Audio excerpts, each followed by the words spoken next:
So this is the extra video, extra in the way that you may be coming back to this later on because you want to remember how to make your own worlds, but not extra the first time that you need to see how to do this, which will be along with the September 1st lesson. So you can either get back to where we were here or go directly to the sandbox, but one way or the other, get to the sandbox. And this is where, for today, we're going to make extra lessons that are going to be a little bit more useful for practicing if-else. So I'll call this some if-else lessons. Or it's not so much lessons, it's if-else worlds. Create program. SuperCorel, we'll take SuperCorel with turn right and turn around.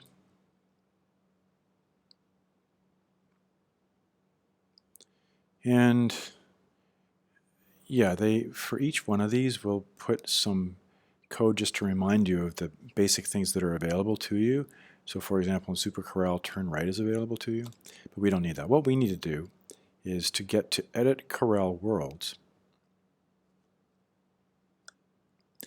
And what we'll do is make multiple worlds that will be good for solving certain, in this case, if-else puzzles. So we're going to go edit this world. What I plan to do with this first exercise is to have tennis balls randomly placed along the first street and to go along and pick them up. So I'm going to edit this world. And I'm going to add some tennis balls randomly. Not more than one, by the way. Don't do that. That's not going to work. So just one. A few places along the bottom. So that's the first world. I need to save it and then add a solution. So save, and it'll look the same. Go add solution. And now what will happen is they'll put the word solution up here on the name of what this is. And our solution will be to have Corel move to the end and all the balls to be removed. And that's an easy thing. You can either do remove ball or clear balls, clear all balls. And the other thing that we do have to do, though, is to move Corel over to the right-hand side, if that's where we want to end this. And that will be the easiest. So he goes across and he just stays there. So move Corel, and then you simply click where you want him to be. And if you want him facing another direction, I might as well show you this right now. You click sequentially, but that is the solution that we want. So save it. And back to worlds, we'll add usually a few or a couple more, but in this case for the demo I'll just do one. Add new world. It's the same number of rows and columns. We're not changing anything here, but you could. We're going to put some tennis balls other places. Maybe, how about that? Save it. We don't have to do the solution again because this is just a second world for the same solution and we already did a solution. So, and now it's just got something else written here, which is fine. Back to worlds. Now if everything's worked correctly, we should see there are two different worlds. And we don't see the solution here, unfortunately, but we can just hope and assume that that was done correctly.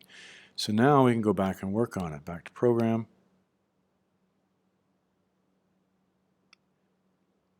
And we'll see, again, that comes back, we don't need it. We'll see that there are now two worlds over here.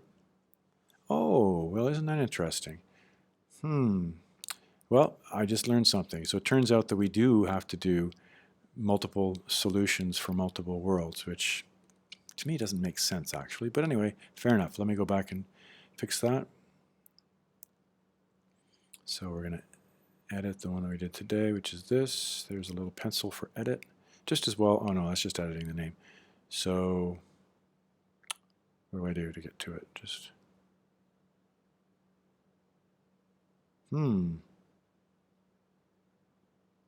well.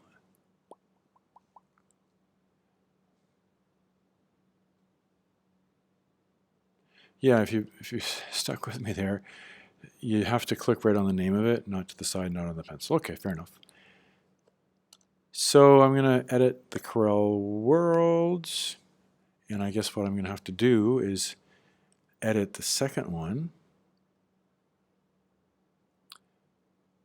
edit its solution. So add solution, and remove all balls, clear all balls, and move Corel. So again, this seems repetitive. It seems like I shouldn't have to do this, but whatever. So save. If you can find another way to do it, let me know. But for now, back to worlds, and then back to the program. And let's just see if each of those shows the result world. It surely will. So there's that first one, and here's the second one, and it has the same result. Okay, and this keeps on coming back, which is a little bit annoying too. So there you go. Now, and I would like you to do this, now you've got a situation where we want to move Corel all the way to the right-hand side, right-hand corner.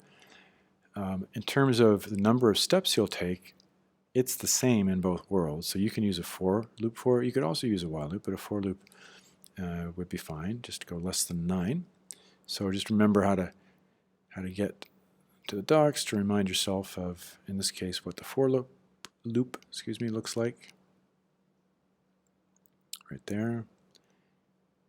And what else to say? I mean, we still want to have a function start, and we still want the start to call other functions. I would suggest in this case that it makes sense to divide or to decompose this larger problem into 2 subproblems. One would be, actually no, I wouldn't. I just do one problem. The one problem is just to go across and pick up all the tennis balls. So there you go. You get function start, which is going to call a function, whatever you want to name it, and then do the named function down here. And I'm just giving you an outline of what it should look like. You're going to do a for loop and basically use the if. If something is true, do something. And remembering that these are the various conditions you can put inside the if. Now, one other thing I will leave you with that you might as well start now. We didn't get to it last lesson, but I would have liked to have. So you're welcome to continue on at this point. Now, you know what? Stop. I'm just thinking to myself, you're not going to have any more time than we had. So there you go. If you can get to that point where you've made these worlds and you've solved this problem, then save it, and that's